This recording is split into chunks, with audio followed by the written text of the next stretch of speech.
Hey, this past week, I had a nice chat with Dr. Judy Ho, and she came back again to the podcast. The topic was ADHD misdiagnosis, and her episode on her podcast called Mental Health Bites with Dr. Judy Ho. The episode was called Are We in an ADHD Epidemic? And I thought it was a great conversation to have because I've been kind of observing this as well. It seems to be, yes, it's great that ADHD diagnosis is on the rise, but we got to make sure that they are the proper diagnosis. And sometimes it might be overdiagnosed right now for a few reasons, which I'm not going to go into. But listening to her on her podcast, that, maybe you think you have ADHD, but it may not. And you got to make sure that that's the proper route that you go down. So, um, what do we do with that information? So, right now, people are consuming large amounts of social media content around ADHD. It's awesome that people are going out to get information and it's accessible. And what I got a lot of respect for is people putting themselves out there to the world to share their experiences and anecdotal advice and anecdotal experience. Like, I love that. We're all sharing and we're being more open and honest about and being true to ourselves. And that's very important.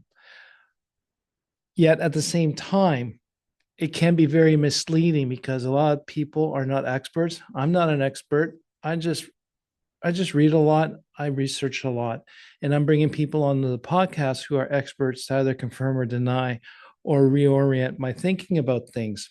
But I'm doing that in a way as well, so you can get an educated information, informed information, so you can make better informed decisions.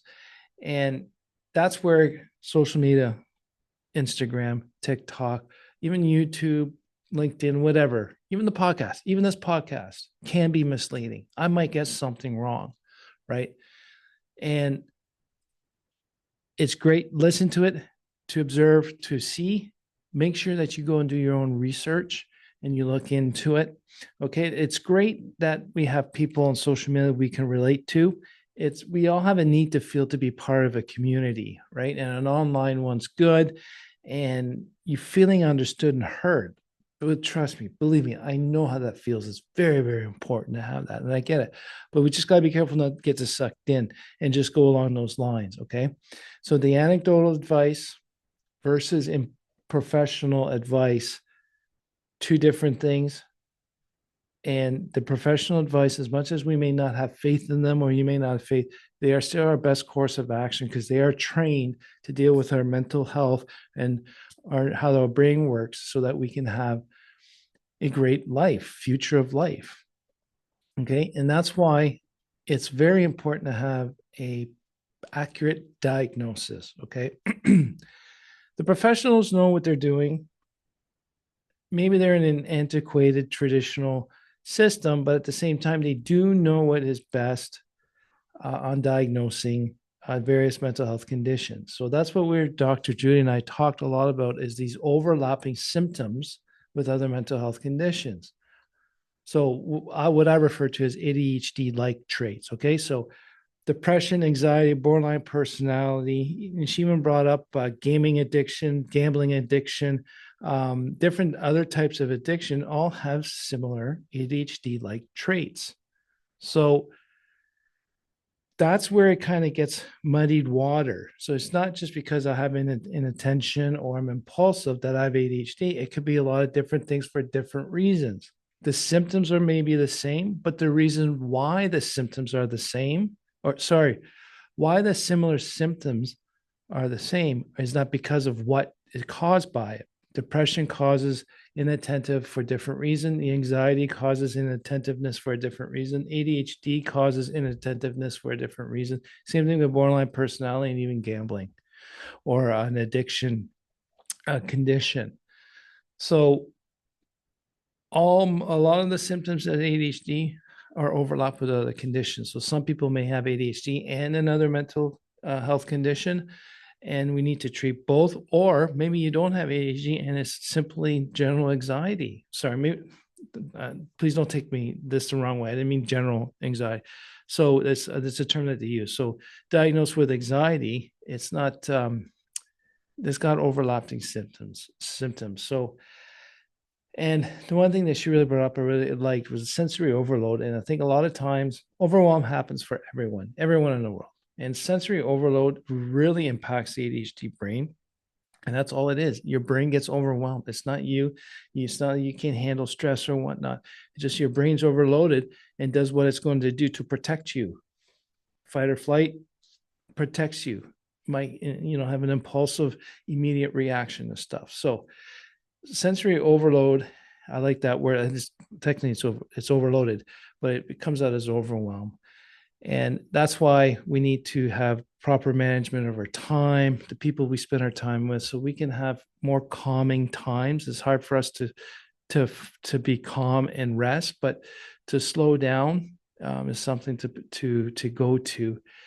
And we kind of touched on the emotional dysregulation part. It's not only an ADHD thing, it's an everyone in the world thing.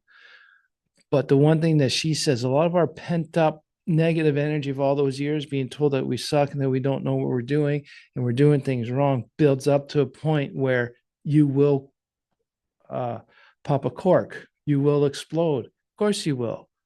40 years of being told you suck, it's going to blow at some point, especially if you are not properly raised. Wrong term. While you're being raised, or you were never really shown how to deal with your emotions in a healthy way, you will explode. And that's people just judge you on that, which is wrong. Because I remember one scenario is like, wait a minute, I was taking this for 5 months and then I finally put it up. I tried to stand up for myself and no one would do anything, so therefore I exploded. Now I look like an impatient, emotional dysregulated person, but it was 5 months of doing and putting up with it.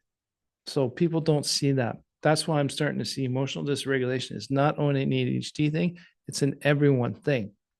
So we just got to learn how to deal with our emotions and how to do it in a proper way and how to advocate for ourselves mentally and with ADHD and our differences. So that's why it's very important to get the proper help. I was put into cognitive behavioral therapy. I was also put into dialectical behavioral therapy.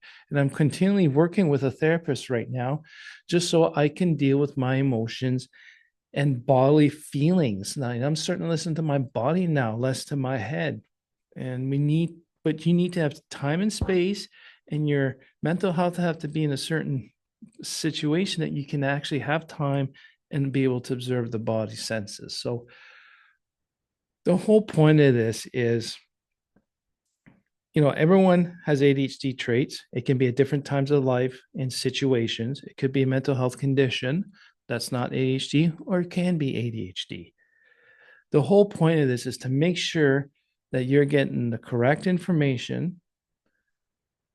You look into it so you can make an informed decision and go to a professional to get the help. Judy had a great point. Just don't go to the doctor and say, I want ADHD diagnosis. Go to them, say, something's not going well. I have all these symptoms. And what can we do to start figuring out what it is? Then you're going to go down the proper path. And you got to go there for a while. You're going to try this, you're going to try this, so they can remove the different conditions so that they know it's not that, and work out to potentially an ADHD, or potentially to depression, or potentially to anxiety. The one thing we didn't touch, though, is if you do have depression or anxiety, the common course of action is to treat those first and to see if it works. And if it doesn't, maybe treating the ADHD. What I've read and I've talked to some other professionals is sometimes maybe treating the ADHD first after trying the other ones, or maybe I should say ADHD next, then it could take care of the other condition as well. So it's not an easy process. You need to have patience. And in the end, for a better future, better enjoyment in life, the mental health is key. So take care of your mental health, get the right professional help, someone who has an understanding of adult ADHD. Like she said, a neuropsychologist is a good one. And I'll tell you one thing, the one thing I'm really learning over the last year and a bit is burnout is a mental health challenge. Okay. May not be a diagnosable, but I'm starting to see burnout as an entrepreneur, high achiever. We can get burnt out very quickly, and we got to be aware of that because it affects our health. It affects our relationship with our kids and spouses. And we need to reduce the burnout and take more time to ourselves. If you're a high achiever, start setting goals for self care. Once it's put down as a goal you need to achieve, it'll be easier for you to do it. So, thanks again for listening, and I appreciate you taking the time again. Please let me know your thoughts on this episode, and you can send me an email at andre@theimpulsivethinker.com. And thanks again for learning with me, and we'll talk to you soon.